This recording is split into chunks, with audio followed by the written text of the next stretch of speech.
tournage. Ceci est un tournage. C'est un capitaine. C'est faux. C'est une personne qui vit au 21e siècle. Il n'a pas de vaisseau, c'est de la 3D. C'est des effets spéciaux. Par contre, il y a une énorme. Je me remets du rouge à lèvres avant que tu fumes bébé. Bébé. Ouais. Plus jamais Mieux ça. que Jackson. Ok, pour toujours ça alors. Et salut, bienvenue dans cette autre histoire. Et aujourd'hui ça va barder parce qu'on va faire le relooking mythologique d'A. Et salut, aujourd'hui deuxième journée de tournage. Hier c'était pour ma vidéo et aujourd'hui c'est pour la vidéo de Mélissa, Voilà. de Vesper, Yes. de Vesper avec lui qui nous aide. Lou à la technique aujourd'hui. Bah, Lou à la Elle fait tout, elle Et- fait tout, elle fait le costume, elle fait l'image, elle fait le son, c'est notre femme à tout faire. Tout à fait. Et hier moi j'avais parti, on m'a filmé comme d'habitude. Regarde comme on est trop bien ici. On est bien, Oh, on est, oh là là, on est pas oh, mal. c'est beau. Il y a Mélissa qui s'habille. Bonjour. Waouh, ouh là là. Il est très beau ce costume. Franchement ça tue. C'est Lou qui l'a fait. Bien joué. Salut, ça va? J'ai eu le retour d'une de mes directrices sur le deuxième chapitre que j'avais envoyé. Et le mail dit, je te le lis. Cher Manon, chers tous, je viens de terminer de relire le chapitre 2 que je trouve mieux rédigé que le premier. J'ai fait des interventions minimalistes parce que ça file mieux, mais aussi parce qu'il faut avancer et aboutir. Le chapitre me semble en tout cas bien pensé et agencé avec des bonnes lectures en soutien et des exemples très parlants. Bref, c'est super positif. C'est encourageant pour continuer la suite. Je suis toujours dans l'écriture du premier chapitre de la deuxième partie. Demain, je rencontre tous mes directeurs pour discuter avec eux de la première partie. On va faire le point là-dessus. Je continue à avancer donc sur la deuxième.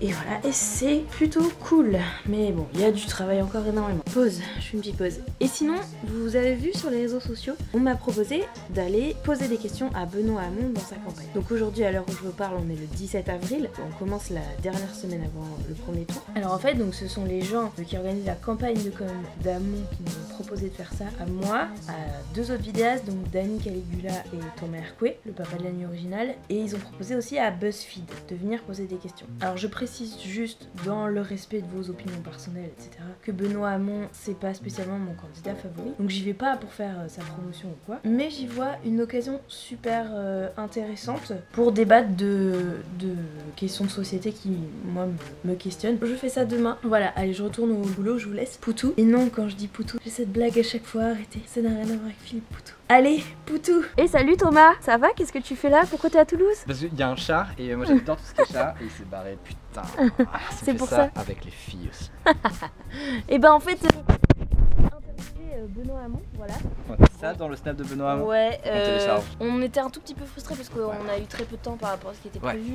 Ouais, Voilà, grave. on n'a pas pu développer comme on voulait, mais c'est le jeu. Peut-être expliquer pourquoi Ouais, ce débat. ouais, comment tu l'as vas-y. fait avant. J'en ai parlé un petit peu Ok. avant, mais tu peux. Comme Manon l'a dit avant, en fait, c'est un débat qui a été organisé par l'équipe de campagne de Benoît Hamon qui flippe un peu. Je pense qu'on peut le dire. En Ouais, tout cas, qui a- clairement, c'est pas le favori. Hein. qui change de D'ailleurs, niveau. ça va sortir après les élections. donc ça Voilà, sera très des- bien. Donc il a perdu et on est tous très tristes. et en fait, le truc, c'est qu'il a besoin d'avoir une nouvelle image. Donc ils ont contacté 3 vidéastes. Et ce qui est marrant, c'est qu'ils sont allés chercher 3 vidéastes modérés, c'est-à-dire Ouais. Manon, moi et Moi, je fais Dani. pas de politique. Et Dani. Dani qui est moins modéré que Dani nous. qui est moins modéré, mais- qui a la forme. Voilà, il a la forme plus modérée. En tout cas, Ouais. dans la discussion, quoi. Voilà, c'est Voilà. ça. Forme modérée qui est aussi la façon dont ma mère décrit ma tub. Et du coup, on a eu ce débat là en fait avec BuzzFeed, on a préparé des questions. Ouais. BuzzFeed était invité au même titre que nous. Ah et oui. ça s'est retrouvé que c'est eux finalement qui organisent. Ils ont un peu chapeauté le débat parce qu'ils ont un format live en fait. Et donc du coup, on a tous posé des questions dans nos styles différents. Toi sur la recherche. L'université, mais je Voilà. voulais en poser d'autres toi aussi. Ouais, Enfin, sur tous, Doctor on en Who, avait beaucoup. plus et Voilà, on n'a pas pu trop. Non, sur On n'a le- pas pu trop creuser. Moi, par exemple, j'ai demandé à Benoît Hamon, concrètement parlant, est-ce que le comeback de Power Rangers peut justifier un nouvel élan pour la franchise? Et là, tu l'as Et là- séché. et Tu là- l'as séché. et là, Benoît Là, Hamon, il en fait, savait pas quoi c'est dire. plus que ça, on est sur de la gueule de bois du style. Écoutez, pour vous répondre très sincèrement, c'est ce qu'il dit, vous pouvez regarder le débat. Pour vous répondre très sincèrement, il y a une volonté de réappropriation des héros, on a besoin de rêver, on a besoin de construire un rêve commun ensemble, c'est ça la France, toutes les couleurs, mélangeons-nous. Et La taxe à robot, voilà. tout ça. Et c'était à côté de la plaque parce que c'était complètement vide de sens. Ouais. Triste. Mais on a senti que c'était vraiment le politicien qui se prenait sa petite balade de santé. On savait que Ouais, ça allait être ça. Le mec, il est on n'a aguerri, pas- t'inquiète. ouais. Hein, On n'allait savait. pas hacker Benoît Hamon quoi. Bah non, clairement. Mais c'est clair que lui, il répondait pas forcément à nos questions, tu sentais, c'est ouf. Vraiment, on pouvait observer les ficelles du discours où tu poses une question et hop, il se démerde pour amener ce qu'il a envie de dire. Genre, il a placé le cannabis parce qu'il savait que c'était un live où il y a des jeunes et tu sentais que, enfin, ça avait rien à voir avec nos questions par exemple. C'était pas inintéressant, mais ça avait rien à voir. Tu vois l'exercice en fait, c'est ça qui est marrant. Tu voyais vraiment le mec en action. Ouais. Regardez le live en vous disant comment est-ce qu'il fait pour ne pas répondre aux questions et vous allez voir le mécanisme.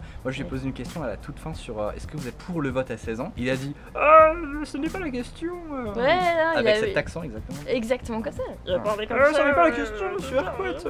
Voilà, mais c'était une super expérience, sympathique, on nous a bien accueillis. Ah bah voilà. Et après on a travaillé un peu et moi j'avais rendez-vous avec mes directeurs de thèse pour faire un petit point sur ma première partie, ils étaient trop contents. Et je suis joie. Et vraiment je m'attendais pas du tout à ça et on va aller fêter ça, c'est super positif. Allez, à tout à l'heure. Ciao.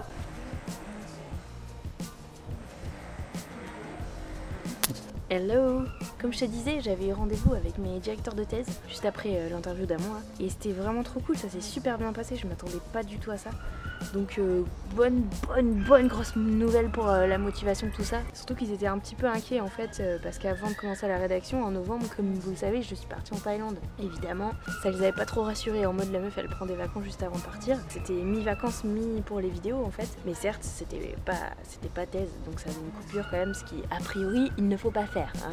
Voilà. Bref, mais du coup ça les a beaucoup rassurés parce qu'ils savent que maintenant je suis bien dans le travail et ils étaient vraiment convaincus par ce que je faisais, même si y a évidemment des trucs à revoir et tout, mais ils ont été super positifs aussi bien sur le fond que sur la forme, donc trop bien, ça fait du bien, donc on y va. Et là je me prépare à partir pour la Geek Touch ce week-end, voilà, donc ça va être week-end ça, je vais refaire une conf que j'ai fait après, parce que comme je vous avais dit, dimanche je vais passer la soirée à Lyon pour regarder les résultats, je fais ma petite procuration, tout ça, voilà, allez, poutou. Alors je genre, oh là là, c'est le off de la Geek Touch.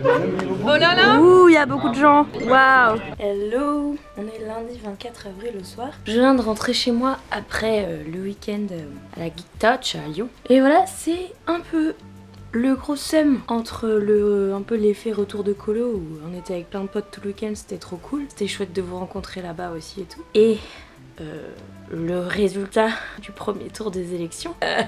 Donc hier soir pour le résultat j'étais à un live organisé par Romain de Linguistique et Viul. On était dans un bar et on était plein, voilà, et on a regardé les résultats ensemble, puis ils ont parlé politique.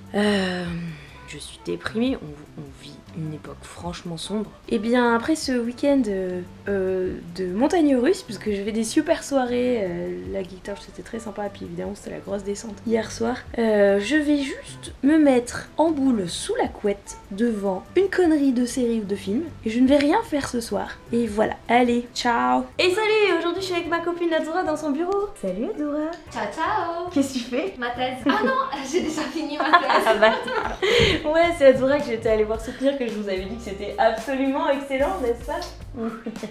Et donc voilà, j'ai repris le boulot comme je vous disais. Et donc là, je suis dans la thèse, mais plus précisément, pas exactement l'écriture de mon chapitre. Et en fait, je fais ce qu'on appelle un compte rendu. Donc pour les chercheurs, un compte rendu, c'est quand tu veux lire un ouvrage qui vient de sortir, avant de l'acheter ou avant d'aller chercher en bibliothèque, tu peux lire un compte rendu qui est publié dans des revues scientifiques. Et donc c'est fait par d'autres chercheurs sur l'ouvrage qui vient d'être publié. Et il y a un petit résumé de l'ouvrage, comme ça tu sais ce qu'il contient. Et il y a une petite appréciation positive ou négative, ou comme tu veux, sur le contenu, enfin une petite critique quoi. Et donc je dois faire le compte rendu de cet ouvrage, voilà, qui est carrément 100% dans mes thématiques de thèse, donc ça fait en plein milieu de la rédaction perdre entre guillemets un peu de temps, et en même temps non, pas du tout, parce que j'aurais eu besoin de le lire en entier en fait pour la thèse de toute façon, donc c'est bénéfique, et en plus ça me fait une micro-publication, même si c'est pas un article scientifique, et surtout j'ai le droit de garder le livre comme ça. Donc voilà, donc là ça va prendre un peu de temps, d'autant plus qu'il est en anglais, donc il faut plus d'efforts pour le lire, vu que c'est pas ma langue maternelle, mais bon.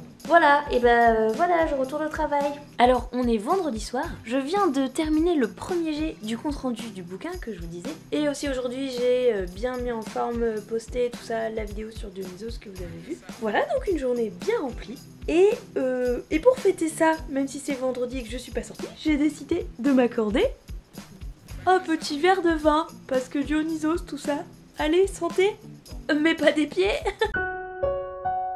Hello. Bon c'est cool, ça y est, les commentaires de la vidéo sur le paint se sont tassés et je recommence à avoir des notifs sur mes autres vidéos, c'est bien agréable.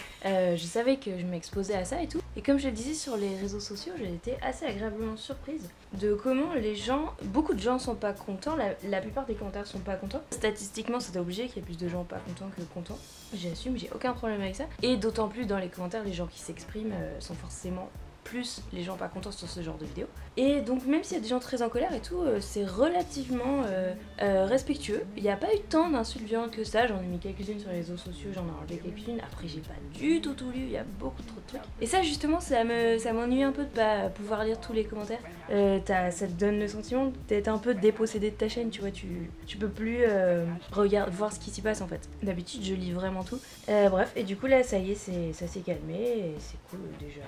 On est quoi là? On est jeudi d'après les élections. J'ai eu quelques commentaires dès dimanche soir ou lundi matin en mode ah c'est bon t'es contente Macron a gagné? Bah faudra pas râler maintenant. Bah si en fait. Ces gens-là ils ont vraiment pas compris mon propos. Et du coup vraiment je regrette pas cette vidéo, c'était une expérience intéressante. C'était un bon exercice, elle est loin d'être parfaite, il y a plein de critiques qui me sont faites qui sont très intéressantes. J'essaierai peut-être de temps en temps d'autres sujets de ce genre. Là ça me tenait à cœur. Voilà, et aujourd'hui justement ce midi à la fac, il y a Usul qui vient, Usul qui m'avait aidé à relire le truc, donc c'est cool. Voilà, et bien je vais partir à l'université pour travailler. Petit bilan de fin de vlog, du coup, où en suis-je? Et bien donc je suis toujours dans le premier chapitre de la deuxième partie, extrêmement en retard, là maintenant ça fait un mois de retard par rapport à ce que j'avais fixé. Et c'est pas du tout fini, j'ai un peu plus d'une vingtaine de pages, il reste plein de trucs à faire. Mais bon voilà, on va y arriver, c'est comme ça, c'est pas grave et tout. Ce qui est cool c'est que j'ai évoqué un peu le truc avec mes directeurs par rapport au timing. Donc l'idée à la base, pour l'instant toujours, c'est de rendre en septembre-octobre le manuscrit et de soutenir en décembre, pour soutenir en 2017. Et du coup j'en ai parlé avec eux, j'ai demandé si éventuellement, si jamais il fallait décaler d'un, deux, 3 mois, je sais pas si c'était possible. Et ils m'ont dit oui, pas de problème, déjà ton contrat avec Monde Sociaux est reconduit, donc t'as des revenus un minimum pour finir ta thèse correctement. Je suis en 4e année, et donc en septembre prochain je rentre en 5e année, et comme je vous l'ai déjà dit, c'est largement la moyenne, c'est même en dessous de la moyenne de la durée des thèses en histoire pour l'instant, donc pas de problème sur le timing. Donc no stress, déjà ça fait beaucoup entre les vidéos et la thèse, je veux pas faire un burn-out ou quoi, c'est assez intense et il faut tenir le rythme en plus sur une longue distance, donc si on sait qu'on peut décaler c'est bien. Donc on a dit on garde pour l'instant ces deadlines de septembre-octobre pour terminer parce qu'il faut pas se relâcher, mais bon voilà, il n'y a pas de tout va bien, c'est aussi dans la sérénité qu'on fait ça, et je sais que si besoin on peut décaler un peu, c'est probablement ce qui va arriver, on va pas se mentir, mais pas de problème, pas de problème. Et dans le style tâche annexe, j'ai 2 trucs qui arrivent la semaine prochaine. Je participe au Comedy Club scientifique de Toulouse, donc je vous en ai déjà parlé, c'est le Braille Club, tout ça là, et donc on va à Pint of Science la semaine prochaine, le 17 mai. Et donc dans le style tâche annexe, on a aussi le festival Histoire à venir qui va se passer à la fac de Toulouse, donc Jean Jaurès, et donc il y a Patrick Boucheron qui vient, c'est un grand historien. Alors il y a plein de chercheurs qui vont faire de la vulgarisation, plein de super chercheurs de la fac et d'ailleurs, et donc il y a aussi Patrick Boucheron qui est un historien qui fait beaucoup de vulgarisation, qui est très connu et tout, et ma directrice m'a demandé de le présenter, donc c'est moi qui vais l'introduire avant sa conf. Autant vous dire que j'ai un petit peu la pression. Alors j'ai déjà appris qu'il connaissait mes vidéos et qu'il les appréciait à ce qu'on m'a dit, c'est pas lui qui me l'a dit, on me l'a dit, je sais pas si c'est vrai, mais bref, bon voilà, donc il faut que je prépare ça aussi. Bon c'est juste une petite introduction, hein, c'est pas bien méchant, mais voilà, c'est un petit peu quand même, ça met un peu la pression. Et sinon on a les petits billets d'humeur du jour. On parlait ce matin sur Twitter avec Bruce, il pensait notamment de l'algorithme YouTube qui a pas mal changé ces derniers temps. C'est vrai que j'avais pas mal de copains qui disaient qu'ils voyaient beaucoup chuter leurs revenus par rapport à d'habitude, et moi je l'ai un peu constaté aussi. Effectivement, pour 30 000 vues sur cette vidéo, j'ai collecté 1,94 $. Déjà de base je faisais vraiment pas beaucoup de fric avec la pub, et Bruce me faisait la remarque, et c'est vrai que ça peut paraître paradoxal, moi j'ai un bloqueur de publicité et pourtant je monétise mes vidéos. Donc oui, monétiser alors qu'on a un bloqueur de publicité, ça peut paraître paradoxal, mais moi à la base j'ai monétisé pas pour le fric, déjà même avant que l'algorithme y change ça me rapportait très peu, mais plus parce que certains disaient que ça référençait mieux les vidéos vu qu'il y avait des pubs dessus. Et du coup moi je me suis dit bon je sais pas si c'est vrai ou non, d'ailleurs apparemment ça l'est pas forcément, mais au pire j'ai rien à perdre, c'est pas pour la thune que je vais faire là-dessus. Si les gens ils sont saoulés par les pubs, ils peuvent avoir un bloqueur de publicité, donc j'ai pas de remords à faire ça. Et puis moi en tout cas quand je veux donner et soutenir des projets et des gens que j'aime, je vais sur Tipeee ou je participe au Kickstarter. Et voilà, et la pub clairement, enfin c'est pas un bon moyen pour soutenir vos vidéos, je vous encourage à les soutenir autrement parce que ça rapporte vraiment pas grand chose. Donc bon oui, c'est vrai que là c'est assez hallucinant et ça va emmerder plein de mecs qui par contre ont pas de Tipeee et vivent avec ça, donc ça fait chier. Mais du coup faut qu'on les soutienne autrement ces gens-là. Voilà, bref, c'est la fin de ce vlog. C'est la fin de ce vlog. Du coup, eh bien, on se retrouve sur les réseaux sociaux. Et justement, n'hésitez pas à mettre un petit tip si ça vous botte de participer à mon projet, puisque c'est pas avec les pubs YouTube que je peux me financer. Et on se retrouve sur Twitter, sur Facebook. Sur Facebook, allez sur la page de C'est une autre histoire. Il y a une page exprès et pas sur le profil de Manon Bril, c'est mon profil perso. Donc j'accepte pas les gens que je connais pas et je réponds pas aux messages sur le profil perso, mais par contre je lis tous les messages que vous envoyez sur les messages de la page C'est une autre histoire et je réponds quasiment tout le temps. Donc si vous voulez me contacter, n'hésitez pas, on se retrouve là-bas. Allez, bisous, poutou, tout ce que vous voulez. On retourne au boulot et à très bientôt.